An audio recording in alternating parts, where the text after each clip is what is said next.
Sir, ಈಗ CM ಶಾಸಕರ ಸಭೆ ಕಟ್ಟಿದ್ದಾರೆ. ಇವಾಗ ರಾಜ್ಯ ಅಂದಮೇಲೆ ಶಾಸಕರು ಎಲ್ಲರೂ ಕೂಡ ಒಟ್ಟು ಅನ್ನುವಂತಹ ಗೊತ್ತಿರೋ ವಿಚಾರ. ಆದರೆ ವಿಪಕ್ಷಗಳ ಶಾಸಕರುಗಳನ್ನ ಬಿಟ್ಟು ಆಡಳಿತ ಪಕ್ಷದ ಶಾಸಕರನ್ನು ಕರೆಯೋದು ಸಿಎಂ ಮೀಟಿಂಗ್ಗೆ ಕರಿಬೋದಿತ್ತು. ಈಗ ಮಾನ್ಯ ಮುಖ್ಯಮಂತ್ರಿಗಳು ಆಡಳಿತ ಪಕ್ಷದ ಶಾಸಕರನ್ನು 4 ಹಂತಗಳಲ್ಲಿ 4 ದಿವಸ ಒಂದು ಮೀಟಿಂಗ್ನ ಕರೆದು ಅವರ ಅಹವಾಲುಗಳನ್ನು ಸ್ವೀಕರಿಸಿ ಅದಕ್ಕೆ ಸ್ಪಂದನೆ ಮಾಡ್ತಕ್ಕಂಥ ವಿಚಾರದಲ್ಲಿ ಮೀಟಿಂಗ್ ಕರೆದಿದ್ದಾರೆ ಅಂತಕ್ಕಂಥ ಮಾಹಿತಿ ತಮ್ಮಗಳ ಮೂಲಕ ನಮಗೆ ಲಭ್ಯವಾಗಿದೆ. ಮಾನ್ಯ ಮುಖ್ಯಮಂತ್ರಿಗಳ ಬಗ್ಗೆ ಗೌರವ ಇದೆ. ಯಾಕಂದರೆ ಮೊದಲ 5 ವರ್ಷದ ಅವಧಿನಲ್ಲಿ ನಮಗೆ ಸಾಮಾಜಿಕ ನ್ಯಾಯದಂಡದಲ್ಲಿ ಅನುದಾನದ ಒಂದು ಲಭ್ಯತೆ ಯಾವತ್ತೂ ಕೂಡ ಕೊರತೆ ಮಾಡಿರಲಿಲ್ಲ ಸಾಮಾನ್ಯವಾಗಿ ಎಲ್ಲ ಕ್ಷೇತ್ರಗಳಿಗೆ. ಯಾಕೆಂದರೆ ಈ ಸಲ ಏಕೆಂದರೆ ಪಕ್ಷ ಆಡಳಿತ ಪಕ್ಷ ಮತ್ತು ಪ್ರತಿಪಕ್ಷ ಎಂಬತಕ್ಕಂಥ ಒಂದು ಚರ್ಚೆಗಳಾಗ್ತಿರ್ತಕ್ಕಂಥ ತುಂಬ ನಮಗೆ ಬೇಸರ ಆಗಿದೆ. ಎಲ್ಲ ಟಿ ವಿ ಮಾಧ್ಯಮಗಳಲ್ಲಿ ಮೀಡಿಯಾಗಳಲ್ಲಿ ಅವ್ರಿಗೆ 50 ನಮ್ಗೆ 25 50 25 ಅಂದ್ಕೊಂಡು ಆ ಜನ ಇದು ಮಾಹಿತಿಗಳು ಬರ್ತಾಯಿದೆ. ಇದು ಏಕೆಂದರೆ ಈ ಮಾನ್ಯ ಮುಖ್ಯಮಂತ್ರಿಗಳು ಒಂದು ಪಕ್ಷಕ್ಕೆ ಮುಖ್ಯಮಂತ್ರಿಗಳ ರಾಜ್ಯಕ್ಕೆ ಮುಖ್ಯಮಂತ್ರಿ, ಈಗ ಕರ್ನಾಟಕ ಘನ ಸರ್ಕಾರದ ಮುಖ್ಯಮಂತ್ರಿ ಆಗಿರ್ತಕ್ಕಂಥ ಹಿನ್ನೆಲೆಯಲ್ಲಿ ಅಭಿವೃದ್ಧಿ ದೃಷ್ಟಿನಲ್ಲಿ ಏಕೆಂದರೆ ಗ್ಯಾರಂಟಿ ಕಾರ್ಯಕ್ರಮಗಳು ಹೇಗಿದೆಯೋ ಅದೇ ರೀತಿ ಅಭಿವೃದ್ಧಿ ದೃಷ್ಟಿನಲ್ಲೂ ಕೂಡ ಸರಿಸಮಾನವಾಗಿ ಕಾಣುವಂಥದ್ದು ಅವರ ಬಹುಮುಖ್ಯವಾದಂಥ ಜವಾಬ್ದಾರಿ ಎಂಬತಕ್ಕಂಥ ನಮ್ಮ ಅಭಿಪ್ರಾಯ. ಮೊನ್ನೆ ಅವರ ಪಕ್ಷದ ವರಿಷ್ಠರು ದೆಹಲಿಯಿಂದ ಬಂದು ಅನುದಾನಗಳ ಬಗ್ಗೆ ಅವರು ಪ್ರಸ್ತಾಪ ಮಾಡ್ತಿದ್ದಾರೆ. ಅದು ಎಷ್ಟು ಸರಿನೋ ಇಲ್ವೋ ನಮಗೆ ಗೊತ್ತಿಲ್ಲ, ನಾವು ಇದನ್ನು ನಿರೀಕ್ಷೆ ಮಾಡಿಲ್ಲ. ಈ ಒಂದು ಸಂದರ್ಭದಲ್ಲೂ ಕೂಡ ಪ್ರಥಮ ಹಂತದಲ್ಲಿ ಆಡಳಿತ ಪಕ್ಷದ ಶಾಸಕರಿಗೆ 25 ಕೋಟಿನ ಕೊಟ್ಟಿದ್ದರು. ಆವಾಗ ನಮ್ಮ ಪ್ರತಿಪಕ್ಷದವ್ರಿಗೆ 1 ರೂಪಾಯಿನೂ ಕೂಡ ಕೊಡಲಿಲ್ಲ.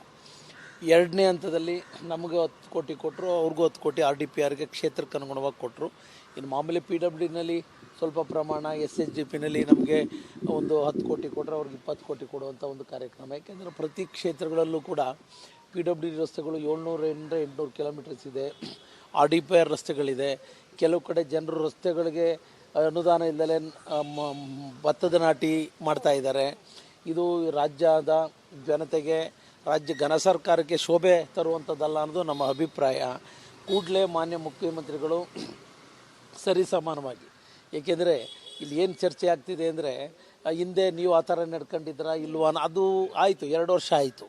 ಈಗ 3ನೇ ವರ್ಷಕ್ಕೆ ಕಾಲಿಟ್ಟಿರುವ ಸಂದರ್ಭದಲ್ಲೂ ಕೂಡ ಆ ಒಂದು ವಿಚಾರ ಚರ್ಚೆ ವಸ್ತು ಆಗಬಾರ್ದು ಅನ್ನೋದು ನನ್ನ ಅಭಿಪ್ರಾಯ. ಏಕೆಂದರೆ ಈಗಲಾದರೂ ಕೂಡ ಎಲ್ಲನೂ ಕೂಡ ಸರಿಸಮಾನವಾಗಿ ಅಭಿವೃದ್ಧಿ ದೃಷ್ಟಿನ ಕಾಣುವಂಥದ್ದು ಘನ ಸರ್ಕಾರದ ಮುಖ್ಯವಾದಂಥ ಜವಾಬ್ದಾರಿ. ಆ ಹಿನ್ನೆಲೆಯಲ್ಲಿ ಈಗ ಸದನ 11ಕ್ಕೆ ಪ್ರಾರಂಭ ಆಗ್ತಿದೆ.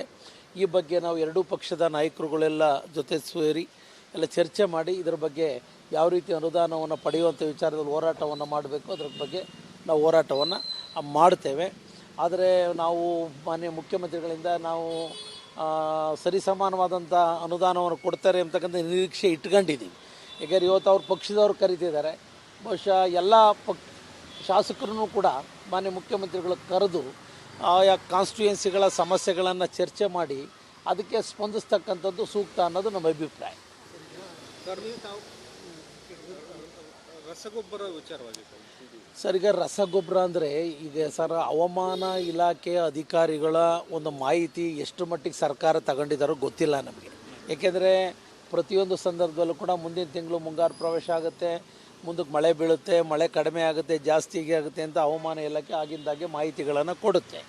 ಆದರೆ ಆ ಮಾಹಿತಿಗಳ ಆಧಾರದ ಮೇಲೆ ರಸಗೊಬ್ಬರಗಳನ್ನು ಒಂದು ದಾಸ್ತಾನು ಮಾಡ್ಕೊಳ್ತಕ್ಕಂಥದ್ದು ಸರ್ಕಾರದ ಮಹತ್ವವಾದಂಥ ಜವಾಬ್ದಾರಿಯಾಗಿದೆ. ಇವತ್ತು ಕೂಡ ಟಿ ವಿನಲ್ಲಿ ನೋಡಿದೆ, ನಿನ್ನೆ ಹಲವಾರು ಸಂಸದರು ಮಂತ್ರಿಗಳೊಂದಿಗೆ ಮಾನ್ಯ ನಡ್ಡಾಜಿಯವ್ರನ್ನ ಭೇಟಿ ಮಾಡಿ ಪೂರೈಕೆ ಮಾಡಬೇಕು ಅಂತ ಮನವಿ ಕೂಡ ಮಾಡಿದ್ದಾರೆ. ಆದರೆ ಆಯಾ ಸಂದರ್ಭದಲ್ಲಿ ಯಾಕೆಂದರೆ ಕಳೆದ ವರ್ಷದ ಸಮಸ್ಯೆ ಆಗಿರಲಿಲ್ಲ, ಈ ಸಲ ಏನಕ್ಕಾಯಿತೋ ಇದು ಅನ್ನೋದು ಗೊತ್ತಾಗ್ತಿದೆ. ನಾವೆಲ್ಲ ಒಂದು ಕಡೆ ಬೇಜವಾಬ್ದಾರಿತನೋ ಅನ್ನೋದು ಒಂದು ಕಡೆ ನಮಗೆ ಒಂದು ರೀತಿ ಆತಂಕ ಮೂಡಿಸಿದೆ. ಯಾಕೆಂದರೆ ಈ ಥರ ಏನಾದರೂ ವ್ಯತ್ಯಾಸಗಳಾದರೆ ಆಹಾರ ಭದ್ರತೆ ಕೊರತೆ ಆಗ್ತದೆ.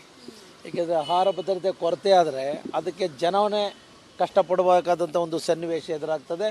ಆದರೆ ಜರೂರಾಗಿ ನನ್ನ ಪ್ರಕಾರ ಇದನ್ನು 15 ದಿವಸ ತಿಂಗಳು ಅನ್ನೋಂಗಿಲ್ಲ, ಕೇವಲ 24 ಗಂಟೆ ಅಥವಾ 48 ಗಂಟೆ ಒಳಗಡೆ ಗೊಬ್ಬರನ ಸರಬರಾಜು ಮಾಡಿಸುವಂಥ ವಿಚಾರದಲ್ಲಿ ಪ್ರಯತ್ನವನ್ನು ಮಾಡಬೇಕು. ಇಲ್ಲ ರಾಜ್ಯ ಸರ್ಕಾರದಿಂದನೂ ಕೂಡ ಮಾನ್ಯ ಮುಖ್ಯಮಂತ್ರಿಗಳು, ಉಪಮುಖ್ಯಮಂತ್ರಿಗಳು, ಅಗ್ರಿಕಲ್ಚರ್ ಮಿನಿಸ್ಟ್ರು ಕೂಡಲೇ ಕೇಂದ್ರಕ್ಕೆ ಭೇಟಿ ನೀಡಿ ಅಲ್ಲಿ ಸಮಾಲೋಚನೆ ಮಾಡಿ ಒಂದು ಕೋಆರ್ಡಿನೇಷನ್ ಮೀಟಿಂಗ್ ಮಾಡಿ ಕೂಡಲೇ ಆ ಗೊಬ್ಬರವನ್ನು ತರುವಂಥ ಪ್ರಯತ್ನವನ್ನು ಮಾಡಬೇಕು. ಕೆಲವರೆಲ್ಲ ಮೊನ್ನೆ ಮಾಜಿ ಸಚಿವರಾದಂಥ ಬಿ ಸಿ ಪಾಟೀಲರು ಕೂಡ ಬೇರೆ ಬೇರೆ ಅಭಿಪ್ರಾಯ, ಅವರು ಕೃಷಿ ಸಚಿವರಾಗಿದ್ದರು, ಅವರು ಕೂಡ ಬೇರೆ ಬೇರೆ ಅಭಿಪ್ರಾಯಗಳನ್ನು ಸೂಚಿಸ್ತಿದ್ದಾರೆ. ಯಾರಿಗೂ ಅನುಮಾನ ಗೊಂದಲ ಬೇಡ, ಒಂದು ಕಡೆ ಮುಕ್ತವಾಗಿ ಚರ್ಚೆ ಮಾಡುವಂಥದ್ದಕ್ಕೆ ಇದುವರೆಗೆ ಎಷ್ಟು ಸ್ಟೋರ್ ಇದೆ, ಎಷ್ಟು ಸರಬರಾಜಾಗಿದೆ, ಎಷ್ಟು ಬಾಕಿ ಇದೆ ಅನ್ನೋದು ಅಂಕಿ ಸಂಖ್ಯೆಗಳಾದಾದ್ಮೇಲೆ ಜನರ ಮುಂದೆ ಇಡಬೇಕು. ಹೇಗಾದ್ರೆ ಜನರೆಲ್ಲ ಒಂದು ಕಡೆ ಮಣ್ಣು ತಿಂದು ಪ್ರತಿಭಟನೆ ಮಾಡಿದ್ದಾರೆ. ಇವೆಲ್ಲ ಆತಂಕಕಾರಿಯಾದಂಥ ಬೆಳವಣಿಗೆ.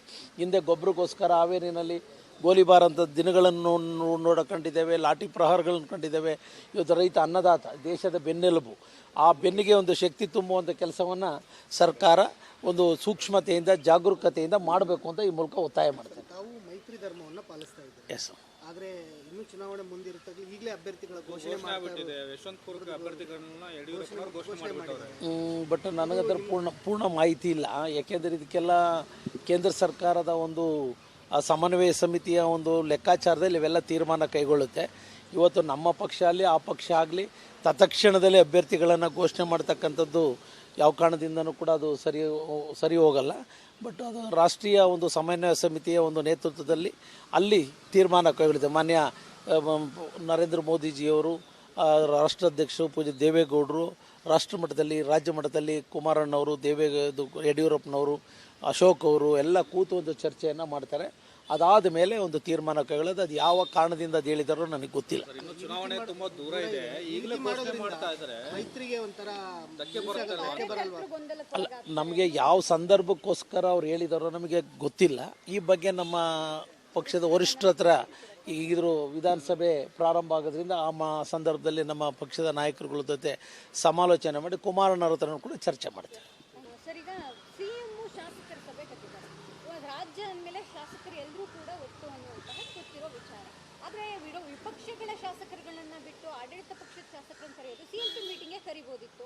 ಈಗ ಮಾನ್ಯ ಮುಖ್ಯಮಂತ್ರಿಗಳು ಆಡಳಿತ ಪಕ್ಷದ ಶಾಸಕರನ್ನ 4 ಹಂತಗಳಲ್ಲಿ 4 ದಿವಸ ಒಂದು ಮೀಟಿಂಗ್ನ ಕರೆದು ಅವರ ಅಹವಾಲುಗಳನ್ನು ಸ್ವೀಕರಿಸಿ ಅದಕ್ಕೆ ಸ್ಪಂದನೆ ಮಾಡ್ತಕ್ಕಂಥ ವಿಚಾರದಲ್ಲಿ ಮೀಟಿಂಗ್ ಕರೆದಿದ್ದಾರೆ ಅಂತಕ್ಕಂಥ ಮಾಹಿತಿ ತಮ್ಮಗಳ ಮೂಲಕ ನಮಗೆ ಲಭ್ಯವಾಗಿದೆ. ಮಾನ್ಯ ಮುಖ್ಯಮಂತ್ರಿಗಳ ಬಗ್ಗೆ ಗೌರವ ಇದೆ. ಯಾಕಂದರೆ ಮೊದಲ 5 ವರ್ಷದ ಅವಧಿನಲ್ಲಿ ನಮಗೆ ಸಾಮಾಜಿಕ ನ್ಯಾಯದಂಡದಲ್ಲಿ ಅನುದಾನದ ಒಂದು ಲಭ್ಯತೆ ಯಾವತ್ತೂ ಕೂಡ ಕೊರತೆ ಮಾಡಿರಲಿಲ್ಲ ಸಾಮಾನ್ಯವಾಗಿ ಎಲ್ಲ ಕ್ಷೇತ್ರಗಳಿಗೆ. ಯಾಕೆಂದರೆ ಈ ಸಲ ಏಕೆಂದರೆ ಪಕ್ಷ, ಆಡಳಿತ ಪಕ್ಷ ಮತ್ತು ಪ್ರತಿಪಕ್ಷ ಎಂಬತಕ್ಕಂಥ ಒಂದು ಚರ್ಚೆಗಳಾಗ್ತಿರ್ತಕ್ಕಂಥ ತುಂಬ ನಮಗೆ ಬೇಸರ ಆಗಿದೆ. ಎಲ್ಲ ಟಿ ವಿ ಮಾಧ್ಯಮಗಳಲ್ಲಿ, ಮೀಡಿಯಾಗಳಲ್ಲಿ ಅವ್ರಿಗೆ 50, ನಮ್ಗೆ 25, 50, 25 ಅಂದ್ಕೊಂಡು ಆ ಜನ ಇದು ಮಾಹಿತಿಗಳು ಬರ್ತಾಯಿದೆ. ಇದು ಏಕೆಂದರೆ ಈ ಮಾನ್ಯ ಮುಖ್ಯಮಂತ್ರಿಗಳು ಒಂದು ಪಕ್ಷಕ್ಕೆ ಮುಖ್ಯಮಂತ್ರಿಗಳ, ಈ ರಾಜ್ಯಕ್ಕೆ ಮುಖ್ಯಮಂತ್ರಿ, ಈಗ ಕರ್ನಾಟಕ ಘನ ಸರ್ಕಾರದ ಮುಖ್ಯಮಂತ್ರಿ ಆಗಿರ್ತಕ್ಕಂಥ ಹಿನ್ನೆಲೆಯಲ್ಲಿ ಅಭಿವೃದ್ಧಿ ದೃಷ್ಟಿನಲ್ಲಿ ಏಕೆಂದರೆ ಗ್ಯಾರಂಟಿ ಕಾರ್ಯಕ್ರಮಗಳು ಹೇಗಿದೆಯೋ ಅದೇ ರೀತಿ ಅಭಿವೃದ್ಧಿ ದೃಷ್ಟಿನಲ್ಲೂ ಕೂಡ ಸರಿಸಮಾನವಾಗಿ ಕಾಣುವಂಥದ್ದು ಅವರ ಬಹುಮುಖ್ಯವಾದಂಥ ಜವಾಬ್ದಾರಿ ಎಂಬತಕ್ಕಂಥ ನಮ್ಮ ಅಭಿಪ್ರಾಯ. ಮೊನ್ನೆ ಅವರ ಪಕ್ಷದ ವರಿಷ್ಠರು ದೆಹಲಿಯಿಂದ ಬಂದು ಅನುದಾನಗಳ ಬಗ್ಗೆ ಅವರು ಪ್ರಸ್ತಾಪ ಮಾಡ್ತಾರೆ. ಅದು ಎಷ್ಟು ಸರಿನೋ ಇಲ್ವೋ ನಮಗೆ ಗೊತ್ತಿಲ್ಲ, ನಾವು ಇದನ್ನು ನಿರೀಕ್ಷೆ ಮಾಡಿಲ್ಲ. ಈ ಒಂದು ಸಂದರ್ಭದಲ್ಲೂ ಕೂಡ ಪ್ರಥಮ ಹಂತದಲ್ಲಿ ಆಡಳಿತ ಪಕ್ಷದ ಶಾಸಕರಿಗೆ 25 ಕೋಟಿನ ಕೊಟ್ಟಿದ್ದರು. ಆವಾಗ ನಮ್ಮ ಪ್ರತಿಪಕ್ಷದವ್ರಿಗೆ 1 ರೂಪಾಯಿನೂ ಕೂಡ ಕೊಡಲಿಲ್ಲ. 2ನೇ ಹಂತದಲ್ಲಿ ನಮಗೆ 10 ಕೋಟಿ ಕೊಟ್ಟರು, ಅವ್ರಿಗೂ 10 ಕೋಟಿ RDPRಗೆ ಕ್ಷೇತ್ರಕ್ಕೆ ಅನುಗುಣವಾಗಿ ಕೊಟ್ಟರು. ಇನ್ನು ಮಾಮೂಲಿ PWDನಲ್ಲಿ ಸ್ವಲ್ಪ ಪ್ರಮಾಣ, SHDPನಲ್ಲಿ ನಮಗೆ ಒಂದು 10 ಕೋಟಿ ಕೊಟ್ಟರೆ ಅವ್ರಿಗೆ 20 ಕೋಟಿ ಕೊಡುವಂಥ ಒಂದು ಕಾರ್ಯಕ್ರಮ. ಯಾಕೆಂದರೆ ಪ್ರತಿ ಕ್ಷೇತ್ರಗಳಲ್ಲೂ ಕೂಡ PWD ರಸ್ತೆಗಳು 700 800 ಕಿಲೋಮೀಟರ್ಸ್ ಇದೆ, RDPR ರಸ್ತೆಗಳಿದೆ. ಕೆಲವು ಕಡೆ ಜನರು ರಸ್ತೆಗಳಿಗೆ ಅನುದಾನ ಇಲ್ಲದೆ ಭತ್ತದ ನಾಟಿ ಮಾಡ್ತಾ ಇದ್ದಾರೆ. ಇದು ರಾಜ್ಯದ ಜನತೆಗೆ, ರಾಜ್ಯ ಘನ ಸರ್ಕಾರಕ್ಕೆ ಶೋಭೆ ತರುವಂಥದ್ದಲ್ಲ ಅನ್ನೋದು ನಮ್ಮ ಅಭಿಪ್ರಾಯ. ಕೂಡಲೇ ಮಾನ್ಯ ಮುಖ್ಯಮಂತ್ರಿಗಳು ಸರಿಸಮಾನವಾಗಿ, ಏಕೆಂದರೆ ಇಲ್ಲಿ ಏನು ಚರ್ಚೆ ಆಗ್ತಿದೆ ಅಂದರೆ ಹಿಂದೆ ನೀವು ಆ ಥರ ನಡ್ಕೊಂಡಿದ್ದೀರಾ ಇಲ್ವಾ, ಅದು ಆಯಿತು, 2 ವರ್ಷ ಆಯಿತು. ಈಗ 3ನೇ ವರ್ಷಕ್ಕೆ ಕಾಲಿಟ್ಟಿರುವ ಸಂದರ್ಭದಲ್ಲೂ ಕೂಡ ಆ ಒಂದು ವಿಚಾರ ಚರ್ಚೆ ವಸ್ತು ಆಗಬಾರ್ದು ಅನ್ನೋದು ನನ್ನ ಅಭಿಪ್ರಾಯ. ಹೀಗೆ ಈಗಲಾದರೂ ಕೂಡ ಎಲ್ಲನೂ ಕೂಡ ಸರಿಸಮಾನವಾಗಿ ಅಭಿವೃದ್ಧಿ ದೃಷ್ಟಿಯನ್ನು ಕಾಣುವಂಥದ್ದು ಘನ ಸರ್ಕಾರದ ಮುಖ್ಯವಾದಂಥ ಜವಾಬ್ದಾರಿ. ಆ ಹಿನ್ನೆಲೆಯಲ್ಲಿ ಈಗ ಸದನ 11ಕ್ಕೆ ಪ್ರಾರಂಭ ಆಗ್ತಿದೆ. ಈ ಬಗ್ಗೆ ನಾವು 2 ಪಕ್ಷದ ನಾಯಕರುಗಳೆಲ್ಲ ಜೊತೆ ಸೇರಿ ಎಲ್ಲ ಚರ್ಚೆ ಮಾಡಿ ಇದರ ಬಗ್ಗೆ ಯಾವ ರೀತಿ ಅನುದಾನವನ್ನು ಪಡೆಯುವಂಥ ವಿಚಾರದಲ್ಲಿ ಹೋರಾಟವನ್ನು ಮಾಡಬೇಕು, ಅದರ ಬಗ್ಗೆ ನಾವು ಹೋರಾಟವನ್ನು ಮಾಡ್ತೇವೆ. ಆದರೆ ನಾವು ಮಾನ್ಯ ಮುಖ್ಯಮಂತ್ರಿಗಳಿಂದ ನಾವು ಸರಿಸಮಾನವಾದಂಥ ಅನುದಾನವನ್ನು ಕೊಡ್ತಾರೆ ಅಂತಕ್ಕಂಥ ನಿರೀಕ್ಷೆ ಇಟ್ಕೊಂಡಿದ್ದೀವಿ. ಯಾಕಂದರೆ ಇವತ್ತು ಅವ್ರ ಪಕ್ಷದವ್ರು ಕರೀತಿದ್ದಾರೆ. ಬಹುಶಃ ಎಲ್ಲ ಶಾಸಕರನ್ನು ಕೂಡ ಮಾನ್ಯ ಮುಖ್ಯಮಂತ್ರಿಗಳು ಕರೆದು ಆಯಾ ಕಾನ್ಸ್ಟಿಟ್ಯೂಯೆನ್ಸಿಗಳ ಸಮಸ್ಯೆಗಳನ್ನು ಚರ್ಚೆ ಮಾಡಿ ಅದಕ್ಕೆ ಸ್ಪಂದಿಸ್ತಕ್ಕಂಥದ್ದು ಸೂಕ್ತ ಅನ್ನೋದು ನಮ್ಮ ಅಭಿಪ್ರಾಯ. ರಸಗೊಬ್ಬರ ವಿಚಾರವಾಗಿ ಸರ್, ಈಗ ರಸಗೊಬ್ಬರ ಅಂದರೆ ಈಗ ಸರ್ ಹವಾಮಾನ ಇಲಾಖೆಯ ಅಧಿಕಾರಿಗಳ ಒಂದು ಮಾಹಿತಿ ಎಷ್ಟು ಮಟ್ಟಿಗೆ ಸರ್ಕಾರ ತಗೊಂಡಿದ್ದಾರೋ ಗೊತ್ತಿಲ್ಲ ನಮಗೆ. ಏಕೆಂದರೆ ಪ್ರತಿಯೊಂದು ಸಂದರ್ಭದಲ್ಲೂ ಕೂಡ ಮುಂದಿನ ತಿಂಗಳು ಮುಂಗಾರು ಪ್ರವೇಶ ಆಗುತ್ತೆ, ಮುಂದಕ್ಕೆ ಮಳೆ ಬೀಳುತ್ತೆ, ಮಳೆ ಕಡಿಮೆ ಆಗುತ್ತೆ, ಜಾಸ್ತಿಗೆ ಆಗುತ್ತೆ ಅಂತ ಹವಾಮಾನ ಇಲಾಖೆ ಆಗಿಂದಾಗೆ ಮಾಹಿತಿಗಳನ್ನು ಕೊಡುತ್ತೆ. ಆದರೆ ಆ ಮಾಹಿತಿಗಳ ಆಧಾರದ ಮೇಲೆ ರಸಗೊಬ್ಬರಗಳನ್ನು ಒಂದು ದಾಸ್ತಾನು ಮಾಡ್ಕೊಳ್ತಕ್ಕಂಥದ್ದು ಸರ್ಕಾರದ ಮಹತ್ವವಾದಂಥ ಜವಾಬ್ದಾರಿಯಾಗಿದೆ. ಇವತ್ತು ಕೂಡ ಟಿ ವಿನಲ್ಲಿ ನೋಡಿದೆ, ನಿನ್ನೆ ಹಲವಾರು ಸಂಸದರು ಮಂತ್ರಿಗಳೊಂದಿಗೆ ಮಾನ್ಯ ನಡ್ಡಾಜಿಯವ್ರನ್ನ ಭೇಟಿ ಮಾಡಿ ಪೂರೈಕೆ ಮಾಡಬೇಕು ಅಂತ ಮನವಿ ಕೂಡ ಮಾಡಿದ್ದಾರೆ. ಆದರೆ ಆಯಾ ಸಂದರ್ಭದಲ್ಲಿ ಯಾಕೆಂದರೆ ಕಳೆದ ವರ್ಷದ ಸಮಸ್ಯೆ ಆಗಿರಲಿಲ್ಲ, ಈ ಸಲ ಏನಕ್ಕಾಯಿತೋ ಇದು ಅನ್ನೋದು ಗೊತ್ತಾಗ್ತಿದೆ. ನಾವೆಲ್ಲ ಒಂದು ಕಡೆ ಬೇಜವಾಬ್ದಾರಿತನೋ ಅನ್ನೋದು ಒಂದು ಕಡೆ ನಮಗೆ ಒಂದು ರೀತಿ ಆತಂಕ ಮೂಡಿಸಿದೆ. ಯಾಕೆಂದರೆ ಈ ಥರ ಏನಾದರೂ ವ್ಯತ್ಯಾಸಗಳಾದರೆ ಆಹಾರ ಭದ್ರತೆ ಕೊರತೆ ಆಗ್ತದೆ. ಏಕೆಂದರೆ ಆಹಾರ ಭದ್ರತೆ ಕೊರತೆ ಆದರೆ ಅದಕ್ಕೆ ಜನವೇ ಕಷ್ಟಪಡಬೇಕಾದಂಥ ಒಂದು ಸನ್ನಿವೇಶ ಎದುರಾಗ್ತದೆ. ಆದರೆ ಜರೂರಾಗಿ ನನ್ನ ಪ್ರಕಾರ ಇದನ್ನು 15 ದಿವಸ ತಿಂಗಳು ಅನ್ನೋಂಗಿಲ್ಲ, ಕೇವಲ 24 ಗಂಟೆ ಅಥವಾ 48 ಗಂಟೆ ಒಳಗಡೆ ಗೊಬ್ಬರನ ಸರಬರಾಜು ಮಾಡಿಸುವಂಥ ವಿಚಾರದಲ್ಲಿ ಪ್ರಯತ್ನವನ್ನು ಮಾಡಬೇಕು. ಇಲ್ಲ ರಾಜ್ಯ ಸರ್ಕಾರದಿಂದನೂ ಕೂಡ ಮಾನ್ಯ ಮುಖ್ಯಮಂತ್ರಿಗಳು, ಉಪಮುಖ್ಯಮಂತ್ರಿಗಳು, ಅಗ್ರಿಕಲ್ಚರ್ ಮಿನಿಸ್ಟ್ರು ಕೂಡಲೇ ಕೇಂದ್ರಕ್ಕೆ ಭೇಟಿ ನೀಡಿ ಅಲ್ಲಿ ಸಮಾಲೋಚನೆ ಮಾಡಿ ಒಂದು ಕೋಆರ್ಡಿನೇಷನ್ ಮೀಟಿಂಗ್ ಮಾಡಿ ಕೂಡಲೇ ಆ ಗೊಬ್ಬರವನ್ನು ತರುವಂಥ ಪ್ರಯತ್ನವನ್ನು ಮಾಡಬೇಕು. ಕೆಲವರೆಲ್ಲ ಮೊನ್ನೆ ಮಾಜಿ ಸಚಿವರಾದಂಥ BC ಪಾಟೀಲರು ಕೂಡ ಬೇರೆ ಬೇರೆ ಅಭಿಪ್ರಾಯ, ಅವರು ಕೃಷಿ ಸಚಿವರಾಗಿದ್ದರು, ಅವರು ಕೂಡ ಬೇರೆ ಬೇರೆ ಅಭಿಪ್ರಾಯಗಳನ್ನು ಸೂಚಿಸ್ತಿದ್ದಾರೆ. ಯಾರಿಗೂ ಅನುಮಾನ ಗೊಂದಲ ಬೇಡ, ಒಂದು ಕಡೆ ಮುಕ್ತವಾಗಿ ಚರ್ಚೆ ಮಾಡುವಂಥದ್ದಕ್ಕೆ ಇದುವರೆಗೆ ಎಷ್ಟು ಸ್ಟೋರ್ ಇದೆ, ಎಷ್ಟು ಸರಬರಾಜಾಗಿದೆ, ಎಷ್ಟು ಬಾಕಿ ಇದೆ ಅನ್ನೋದು ಅಂಕಿ ಸಂಖ್ಯೆಗಳಾದಾದ್ಮೇಲೆ ಜನರ ಮುಂದೆ ಇಡಬೇಕು.